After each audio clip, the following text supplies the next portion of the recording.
Welcome to the nightly PNW news. Because of the pandemic, I'm currently at home and in my PJs. Do not judge me. So, in today's news, we will talk about the burning topic of the week: alternative energy. I'm sorry, wait, what was that?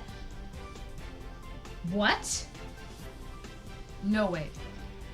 You're kidding me. We're on air. Just in, folks, apparently we're going to have multiple F-bombs dropped today in this nightly segment. I have never encountered this ever in my entire career. So here goes the first one. Federalism is impacting the implementation of alternative energy laws and policies. For example, Congress expanded its federal authority over energy transportation in 2005, 70 years after Congress enacted the Natural Gas Act and Part 2 of the Federal Power Act, which created broad federal authority over the interstate movement and wholesale sales of natural gas and electricity. In these laws, Congress responded to market power concerns as well as to the inherent limits on states' ability to regulate interstate energy markets.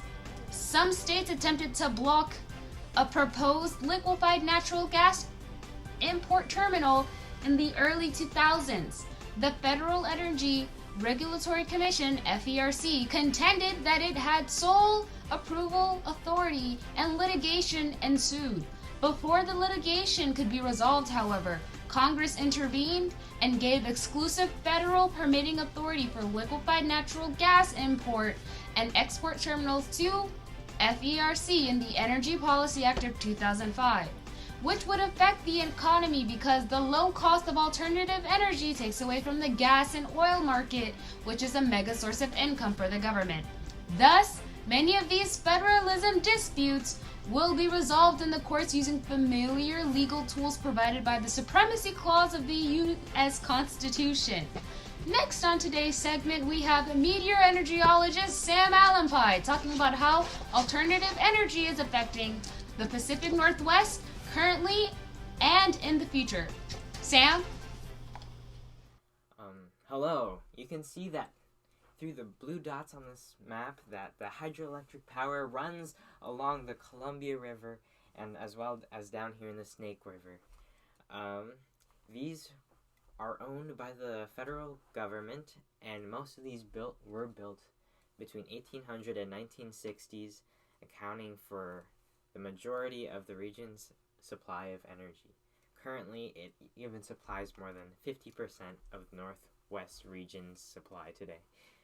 3.2% of the energy is supplied by the only nuclear power plant in the region in the Columbia Generating Station that has been in service since 1984.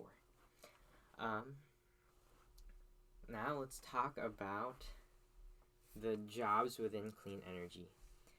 Before COVID-19, Washington's clean energy jobs were booming, but due to the pandemic, 17,000 or 1/5 of the workforce remains unemployed.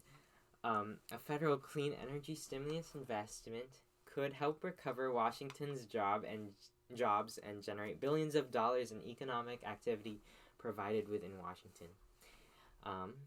Also, in the next 2 to 3 years, the Northwest Power and Conservation Council, which was created by the federal government, is planning to make a 20-year regional power plan to meet the Pacific Northwest region's